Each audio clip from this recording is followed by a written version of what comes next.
मुलगा अर्णव खैरे नेहमीप्रमाणे कॉलेजला जायला निघाला.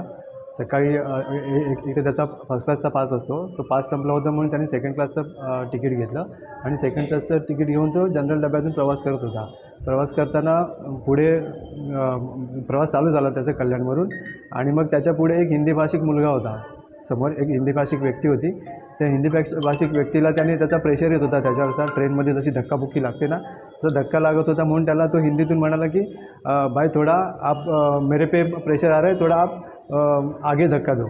तर त्याने बाजूची लोकं होती ना, त्याने त्याला कानाखाली वगैरे मारलं आणि त्याला सांगितलं की तुला मराठी बोलायला लाज वाटते का? तो म्हणतो अरे मी मराठीच आहे. तो म्हणतो नाही मराठी असेल तर तुला मराठी बोलायला लाज वाटते का? त्याला मारहाण केली आणि तो म्हणाला मला नंतर म्हणाला की मी म्हटलं तू अजून काय त्यांना बोलला काय? म्हणजे वाद वाढवला. मी बोलतो पप्पा मी काय माझी शिकवणच आहे माझ्या मुलांना की बाबा तुम्ही असं कुठे आता प्रवास करतो तर असं काही कोणाशी भांडण करायचं नाही. आपण एक सर्वसामान्य घरातले माणसं आहेत आणि आपल्याला असं काही जमणार नाही.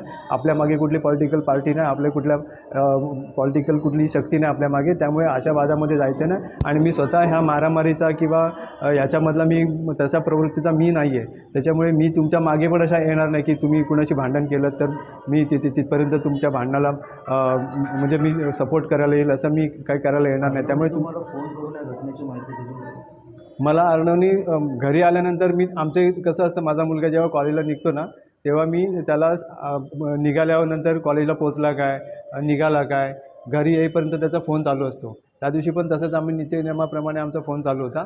त्याने नंतर मला निघताना सांगितलं की पप्पा माझ्या पोटात मळमळत आहे म्हणून मी घरी चाललो आहे. मग घरी जाताना मी म्हटलं ठीक आहे. माझी प्रॅक्टिकल त्यांनी मला तसा मॅसेज केला की पप्पा मला मळमळत आहे पोटामध्ये म्हणून मी आता घरी जातो आहे. प्रॅक्टिकल आटपून मी कॉलेज सोडून मी घरी जातो आहे. आणि मग घरी आल्यानंतर मी त्याला ठीक आहे म्हटलं आज नेहमीप्रमाणे तो कल्याण स्टेशनला उतरला आणि मला फोन केला की मी पप्पा उतरलो म्हणून. मी म्हटलं ठीक आहे आता घरी गेल्यावर फोन कर. म्हणजे माझं लक्ष असं आहे की आपली मुलं उतरली म्हणून इकडे तिकडे जायला नको ना, असं आम्ही एक संस्कार. नंतर मग तेच सांगतो मी. त्याने नंतर आहे ना पुढे घरी आला आणि मी घरी पोहोचल्यावर मला सांगितलं की पप्पा मी घरी आलो. मी म्हटलं ठीक आहे. नंतर मग त्यांनी 15-20 मिनिटांनी एक 10-15 मिनिटांनी पुन्हा त्यांनी मला कॉल केला आणि कॉल केल्यानंतर त्यांनी मला सांगितलं की पप्पा मला ना ट्रेनमध्ये असं मारलं म्हणून. आणि तो म्हणाला की मी म्हणालो की तू घाबरू नकोस, आपण पाहिजे तर त्यांना विचारू, आपण उद्या रेल्वेचे पोलीस घेऊ आणि पोलिसांना घेऊन त्या डब्यामध्ये जाऊ असं त्यांना सांगितलं. तो म्हणाला की पप्पा मी म्हणालो किती लोक होती काय कसं केलं तर तो म्हणाला की पप्पा ते लोक बरेच होते आणि माझ्यासारखे अंगावर येत होते आणि त्याला सायनसचा प्रॉब्लेम पण होता. त्यांनी मास्क लावला होता तर त्याचा मास्क मला म्हणाला की पप्पा माझा मास्क पण फाडून टाकला. तक्रार केली आहे आणि ते